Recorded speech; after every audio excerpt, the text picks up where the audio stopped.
Friends, Dharapuram பக்கத்துல தளவாய்ப்பட்டினம்ங்கிற ஒரு ஊர்ல இருக்க குரு பகவான் கோவில் பற்றி நான் ஒரு வீடியோ போட்டிருந்தேன்.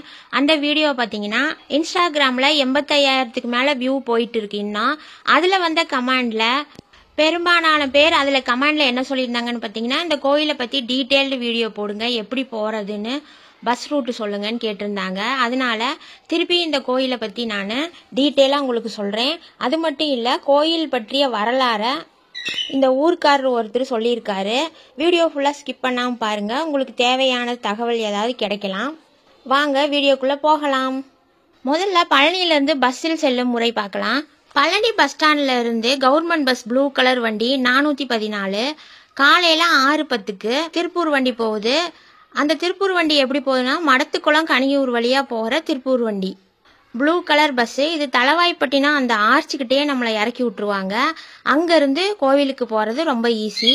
அடுத்ததா பழனியிலேருந்து இலவச பேருந்து மகளிர் பேருந்தில் போகிறது எப்படின்னு பார்த்தீங்கன்னா, பழனி டு கனியூர் வண்டி காலையில் 5:30லேருந்து கனியூர் பஸ்ஸு 20 நிமிஷத்துக்கு ஒன்று இருக்குது மகளிர் பேருந்து. அதில் போனோம்னா நம்மளை கனியூரில் இறக்கி விடுவாங்க. கனியூரில் தளவாய்ப்பட்டினம் போகிற பஸ்ஸு ரெடியில் டவுன் பஸ் நிற்கும். இல்லைனாலும் 5 நிமிஷம் நிற்கிற மாதிரி இருக்கும் பிரைவேட் பஸ்ஸு. சைடில் பார்த்தீங்கன்னா நீங்கள் திருமலைப்பாளையம், தளவாய்ப்பட்டினம், தாராபுரம்லாம் எழுதியிருக்கோம். அதை பார்த்து நீங்கள் ஏறிக்கலாம். அந்த பஸ்ஸும் தளவாய்ப்பட்டினம் ஆர்ச்சிக்கிட்டே நிற்கும். இறங்கி நம்ம கோயிலுக்கு போய்க்கலாம். அடுத்ததா பழனியிலேருந்து தாராபுரம் ஸ்ட்ரெயிட் பஸ் போயிட்டு, தாராபுரத்துலேருந்து டவுன் பஸ்ஸு தளவாய்ப்பட்டினம் போய் அப்படியே நீங்கள் கோயிலுக்கு போய்க்கலாம். இப்போ பழனியிலேருந்து நம்ம சொந்த வண்டியில் போகிற மாதிரி இருந்ததுன்னா, பழனியிலேருந்து பழைய தாராபுரம் ரோடு மானூர் வழியாக நரிக்கல்பட்டி அலங்கியம் போய் அங்கேருந்து திருமலைப்பாளையம் போனோம்னா அங்கேருந்து தளவாய்ப்பட்டினம் நமக்கு ஊர் வந்துடும். அலங்கியம் போயிட்டு திருமலைப்பாளையம் எங்கே போகணுன்னு கேட்டிங்கன்னா சொல்லுவாங்க. திருமலைப்பாளையத்துலேருந்து தளவாய்ப்பட்டினம் போகணுன்னு சொன்னோம்னாவே கரெக்டாக இந்த ஆர்ச்சுக்கிட்ட நம்ம வந்துடுவோம். அன்னைக்கு நாங்கள் 2 வீலரில் தான் போயிருந்தோம். நரிக்கல்பட்டி, கோரிக்கடவு, அலங்கியம் வழியாக திருமலைப்பாளையம் வந்து இப்போ தளவாய்ப்பட்டினம் வந்துட்டோம். கரெக்டாக இந்த ஆர்ச்சுக்கிட்ட வந்திருக்கோம். குரு பகவான் கோவில் மட்டும் இங்கே ஃபேமஸ் கிடையாது. இங்கே ஊர்கோவிலான ஸ்ரீ காளியம்மன் கோவில் இருக்குது. இது ஊர்கோயிலாகவும் இருக்காங்க. ஒரு சில குலத்துக்காரவங்களுக்கு குலதெய்வமாகவும் இருக்காங்க இந்த காளியம்மன் பற்றி கோவில் வீடியோ நான் அடுத்ததாக போஸ்ட் பண்ணுறேன். இன்றைக்கி நம்ம தளவாய்ப்பட்டினம் குரு பகவான் கோவிலை பற்றியும் அங்க உள்ள வழிபாட்டு முறைகள் பற்றியும் இந்த வீடியோவில் பார்க்கலாம். இது ஒரு 19ஆம் நூற்றாண்டை சேர்ந்த சிவன் கோயிலாகும். மூலவர் நீலகண்டேஸ்வரர், அம்பாள் அமிர்தவள்ளி தாயார். இங்க தலவிருட்சமாக இலுப்பை மரம் இருக்கு. இந்த சிவபெருமானுக்கு வேறு சில பெயர்களும் உண்டு. படிகரைநாதர், முத்தீஸ்வரர், மகதீஸ்வரர், பரமேஸ்வரர், இப்படி வேறு சில பெயர்களும் உண்டு. இந்த கோயில்ல என்ன சிறப்புன்னு பாத்தீங்கன்னா, குரு பகவான் கிழக்கு நோக்கி அமர்ந்திருக்கிற மாதிரி இருக்குது அமைப்பு. பெரும்பாலும் தட்சிணாமூர்த்தி தெற்கு நோக்கி தான் இருப்பாரு. இந்த கோயில்ல கிழக்கு நோக்கி இருப்பதால இங்க சிறப்பு. மேலும் இங்க தீப வழிபாடு மிக சிறப்பாக நடைபெறுது. அது என்னன்னு பாத்தீங்கன்னா, மொத்தம் 16 வாரங்கள் தீபம் ஏற்றணும்.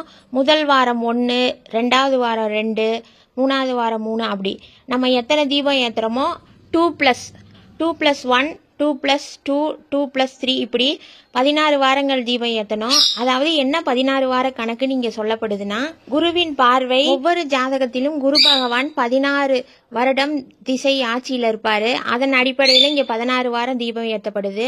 அது மூலமாக நமக்கு காரிய சித்தி நடக்குதுன்னு சொல்றாங்க. இங்க போன உடனே நாங்க தீப வழிபாடு செய்யறோம்னு சொன்ன உடனே ஒரு அட்டை தர்றாங்க. அந்த அட்டையில நம்ம தொழில் ஸ்தாபனத்தோட பேரை நம்ம எழுதலாம். இல்ல திருமணத்துக்காக பாக்குறாங்கன்னா அந்த வரன்கள் பேர் எழுதலாம். அப்படி பேர் எழுதப்பட்ட அந்த அட்டை வந்து 16 பை வச்சிருக்காங்க, மஞ்சப்பை மாதிரி. அதுல நம்ம ஒவ்வொரு வாரமும் ஒவ்வொரு பையில நம்ம அட்டையை வச்சிருவாங்க. நம்ம அவங்க பேருக்கு அர்ச்சனை பண்ணலாம், இல்ல தொழில் ஸ்தாபனத்துக்கு அர்ச்சனை பண்ணலாம். 16வது வாரம் முடிவுல அவங்களுக்கு சிறப்பு பூஜைகள் செய்யப்படுது. அதுதான் இந்த கோவிலோட வழிபாட்டு முறை. இப்படி இல்லாமையும் ரெகுலரா 2 வருஷம் 3 வருஷம் தீபம் போட்டு வழிபடுறவங்க இருக்காங்க நிறைய பேரு. இந்த கோயிலை பற்றி இந்த ஊருக்காரர் ஒருத்தர் சொல்றாங்க. அவங்க என்ன சொல்றாங்கன்னு கேட்கலாம் வாங்க. இந்த கோயிலை பத்தி சொல்லுங்க. இது தளவாய்ப்பட்டினம்ங்கிற ஊருங்க. சாமி பேர் திருநீலகண்டேஸ்வரர், அகிலாண்டேஸ்வரி. இது கொஞ்சம் பழமையான கோயிலுங்க. இது சுமார் ஒரு 1500 வருஷங்களுக்கு முன்னாடி இருந்த கோயில். இது நம்ம பழமையான கோயில். அம்பாலாக இருந்ததுங்க. பிற்காலத்தில் அப்படியே உங்களுக்கு இந்த முலாயர் காலத்தில் எல்லாம் கொஞ்சம் சிதைஞ்சு நல்லா இதாகிடுச்சுங்க.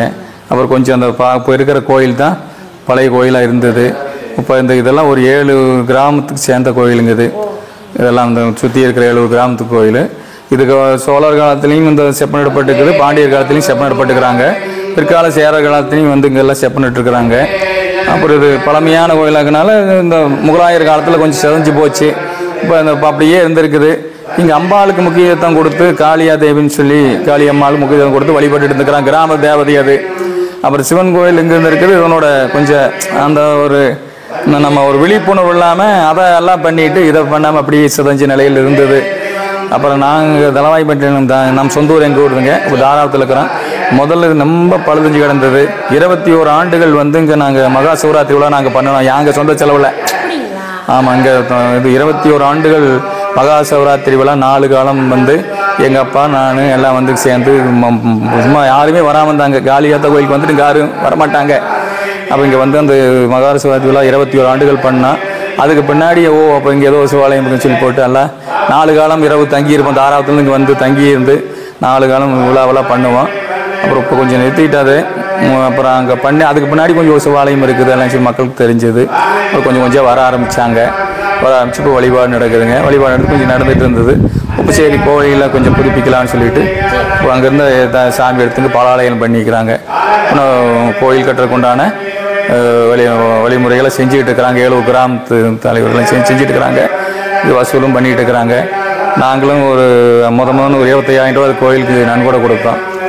முதல்ல நாங்கள் தான் கூப்பிட்டு கொடுத்தோம். இப்போ நீ அறிவித்ததையுமே நாங்கள் கோயில் கட்டுறோம் திருப்பணின்னு சொன்னதுமே நாங்கள் ஒரு 25,000 பணம் கொடுத்தோம். இப்போ கோயில் கட்டுறதுக்கு ஏற்பாடு பண்ணிகிட்டு இருக்கிறாங்க. அப்புறம் இதெல்லாம் சீரஞ்சிறப்பாக கோயில் வேலை நடந்து அதுவும் கும்பாபிஷேகம் நேற்று மக்கள் எல்லாம் வழிபட்டு பயனடையணுங்கிறது விருப்பப்படுறோம். நீங்களும் அப்படியே எல்லா மக்களும் சேர்ந்து சீக்கிரம் கோயில் வேலை முடிஞ்சு வழிபாட்டுக்கு வந்து மக்கள் எல்லாம் அதை வழிபட்டு இன்புற வேண்டும்னு சொல்லி ஒரு வேண்டிக்கிறேன். நீங்களும் வேண்டிக்கிங்க. சரி, என் பேர் குணசங்கரனுங்க. நாங்கள் மனநிறைவாக சாமி கும்பிட்டாச்சு. இங்கேருந்து கிளம்பி பக்கத்தில் இருக்க காளியம்மன் கோவிலுக்கு போனோம். அதை பற்றின அடுத்த வீடியோவில் நான் போஸ்ட் பண்ணுறேன். இந்த போர்டில் அர்ச்சகர் ஃபோன் நம்பர், கோவில் எப்போ திறந்திருக்கும் அதை பற்றிய தகவல் எழுதியிருக்கிறாங்க. தேவைப்படுறவங்க ஸ்க்ரீன்ஷாட் எடுத்து ஜூம் பண்ணி பார்த்தீங்கன்னா தெளிவாக தெரியும். மற்றொரு வீடியோவில் சந்திக்கும் வரை நன்றி, வணக்கம். நம்ம சேனலை சப்ஸ்கிரைப் பண்ணாமல் பார்த்துட்டு இருக்கிறவங்க சப்ஸ்கிரைப் பண்ணிக்கோங்க. உங்கள் கருத்துக்களையும் ஆலோசனைகளையும் அக்கா தங்கச்சி ஏகே யூடியூப் சேனலில் கமெண்டில் சொல்லுங்கள். அப்படியே வீடியோக்கு ஒரு லைக் பண்ணுங்கள். நன்றி, வணக்கம்.